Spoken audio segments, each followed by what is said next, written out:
Assalamualaikum warahmatullahi wabarakatuh. A'udzubillahi minasyaitonirrajim. Bismillahirrahmanirrahim. Assalatu wassalam Rasulillah amma ba'du. Apa kabar teman-teman semuanya? Insya Allah dalam keadaan sehat, dalam keadaan beriman.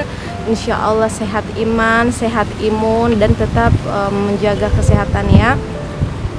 Baik teman-teman, pada segmen kali ini Kak Indah mau menyampaikan atau menjelaskan tentang hukum mengenakan cadar menurut 4 mazhab, yaitu mazhab Hanafi, mazhab Maliki, mazhab Syafi'i, dan mazhab Hambali. Karena Masya Allah banyak sekali hingga saat ini banyak sekali saudari-saudari kita yang selalu mengait-ngaitkan cadar dengan budaya Arab. Banyak sekali saudari-saudari kita yang mengait-ngaitkan cadar dengan budaya Timur Tengah, padahal tidak sama sekali ya, Masya Allah.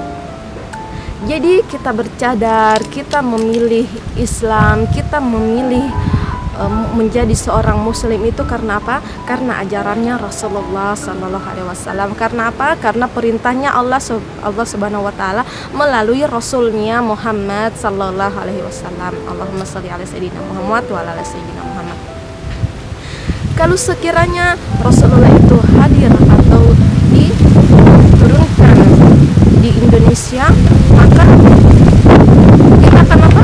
Mengikuti budayanya orang-orang kan berpikiran seperti itu.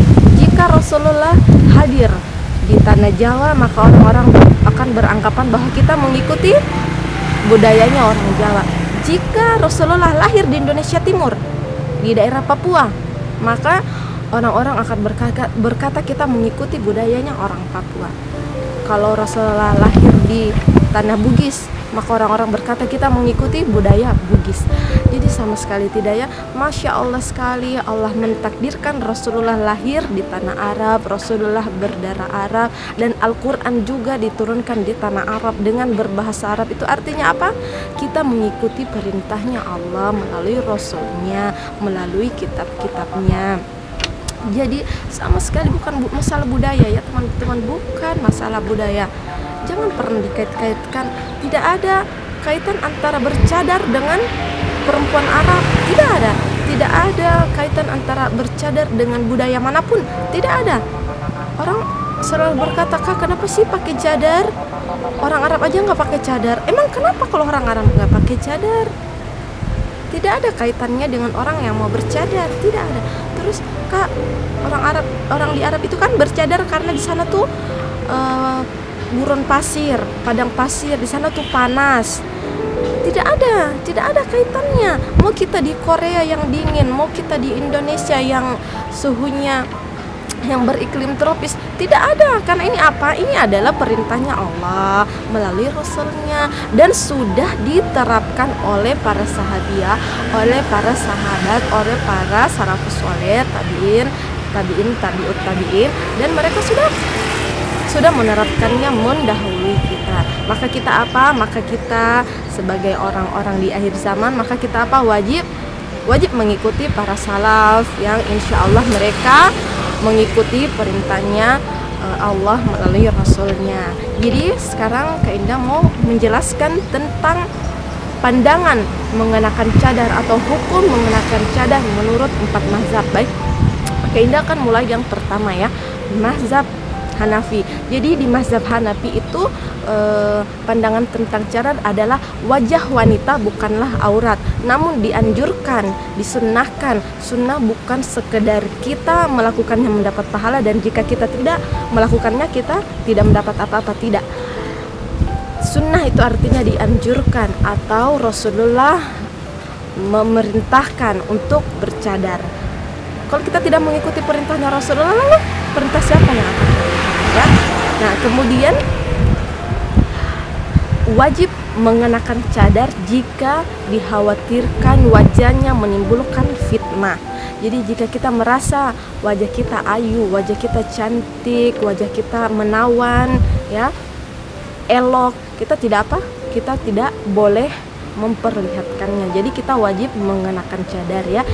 Untuk apa? Untuk mengurangi fitnah. Jadi untuk membantu para lelaki menundukkan pandangan Al-Imam Muhammad Alauddin berkata bahwa semua badan wanita adalah aurat kecuali wajah dan telapak tangannya.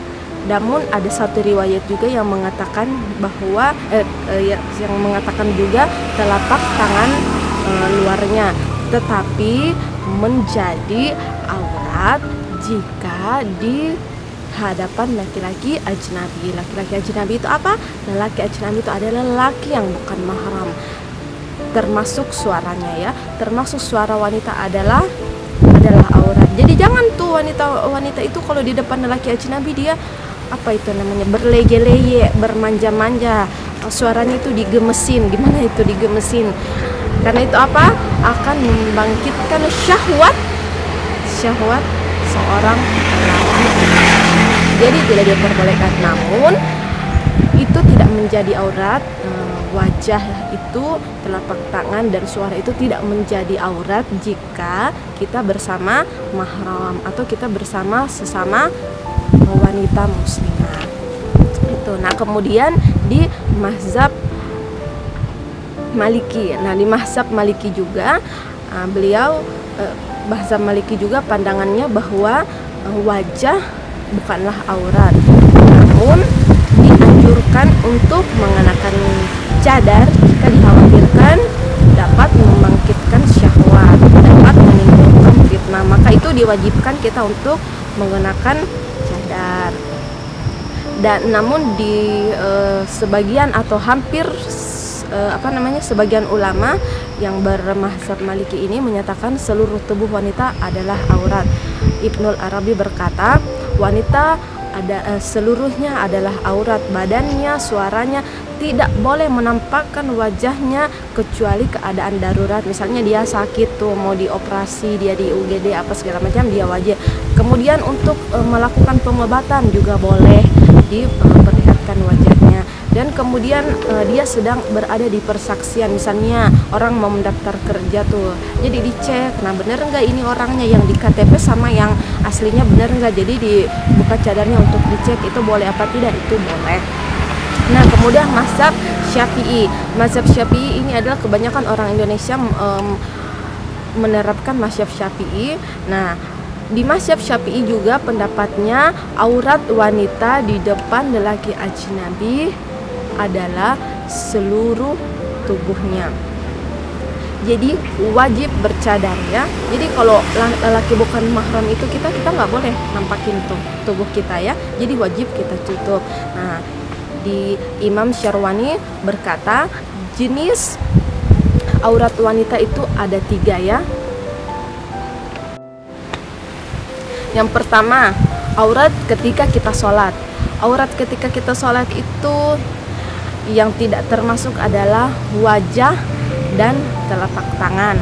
Nah, kemudian aurat di depan lelaki ajnabi. Aurat di depan lelaki ajnabi itu apa? Seluruh tubuh. Jadi seluruh tubuh tidak boleh diperlihatkan kepada lelaki ajnabi. Dan yang ketiga adalah aurat sesama wanita atau suaminya ya. Nah, kemudian mazhab Hambali, Imam bin Hambal berkata bahwa semua tubuh wanita adalah aurat, jadi wajib ditutup, dan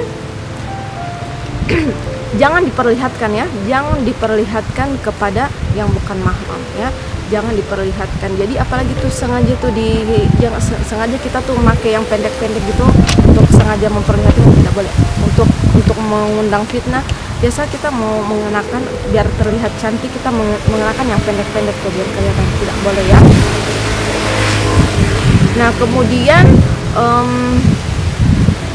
seperti itu, banyak sekali saudari-saudari kita kalau melihat saudarinya bercadar, maka apa?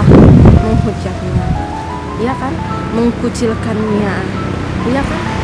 Apa yang kita perlu lakukan jika hal itu terjadi? Kita maafkan dan doakan.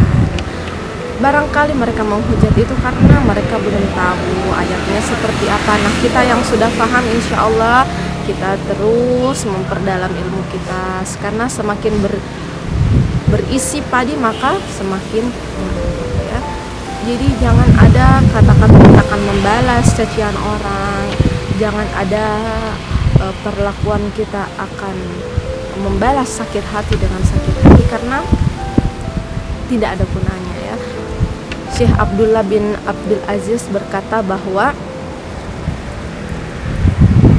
seluruh tubuh wanita yang sudah balik ya, yang sudah balik itu adalah aurat, bahkan sampai di ujung kepala ya. Jadi saya kira jelas sekali larangan-larangan kita memperlihatkan aurat kita itu jelas sekali ya.